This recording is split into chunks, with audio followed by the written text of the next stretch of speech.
Kepala gangster ini pun langsung membuka bajunya guys, lalu dia pun langsung mencapakannya.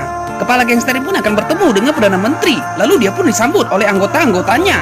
Akhirnya pria ini pun langsung menaiki bajai, dan dia pun tidak butuh mobil mewah. Anggota gangster ini pun bingung melihat bos mereka malah menaiki bajai, lalu dia pun langsung turun dari bajai itu guys.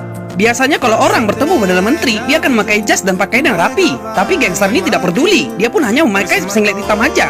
Gangster ini pun langsung disambut oleh seluruh anggota Perdana Menteri itu guys. Lalu dia pun langsung masuk ke kantor Perdana Menteri itu. Perdana Menteri itu pun heran melihat penampilan dari gangster ini. Dia pun seperti mau berantem saja.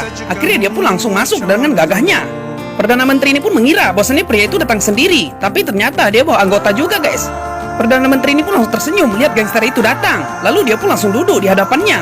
Gangster ini pun memandangi Perdana Menteri itu guys. Mereka pun ada bekerja sama. Gangster ini pun tidak suka basa-basi dari Perdana Menteri itu guys. Lalu dia pun meletakkan senjatanya di atas mejanya. Gangster ini pun langsung mengatakan, "Apa maumu? Langsung bilang saja." Perdana Menteri ini pun langsung tertawa guys. Lalu gangster ini pun tidak suka ketawanya. Dia pun menyuruh untuk mengatakan langsung aja. Akhirnya Perdana Menteri ini pun meminta pria itu untuk membantunya untuk menyita seluruh tanah warga, karena ada pengusaha yang akan membangun kantornya di tanah itu. Perdana Menteri ini pun bersedia memberikan imbalan kepada gangster itu guys, karena ada gangster yang paling ditakuti. Pria ini pun menunjukkan tato yang ada di dadanya guys. Ternyata itulah tato medali. Lalu dia pun menganggarkan bahwasannya dia adalah orang yang paling tepat untuk membantu Perdana Menteri itu.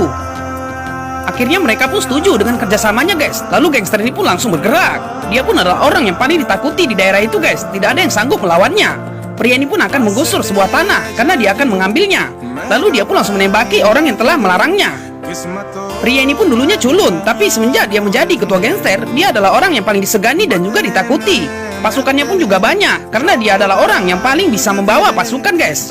Anggota gangster itu pun tidak segan-segan untuk menghabisi siapapun yang mau melarangnya. Lalu dia pun menembakinya.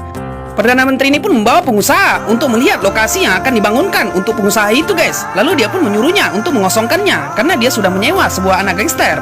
Dia pun tidak takut bahwasannya warga akan menolaknya. Seluruh warga pun akhirnya berdemo. Dia pun langsung mengatakan kepada warga, "Kita siap mati demi mempertahankan tanah kita." Tiba-tiba mobil gangster itu pun datang. Semua warga pun melihat bahwasannya gangster itu telah datang, dan dia pun langsung turun dari mobilnya. Kepala gangster ini pun langsung menunjukkan wajahnya. Baru saja wajahnya, semua warga sudah ketakutan guys. Mereka pun langsung pergi dan tidak jadi demo. Kepala gangster ini pun langsung mendekati seluruh warga itu guys. Dia pun membawa senjatanya.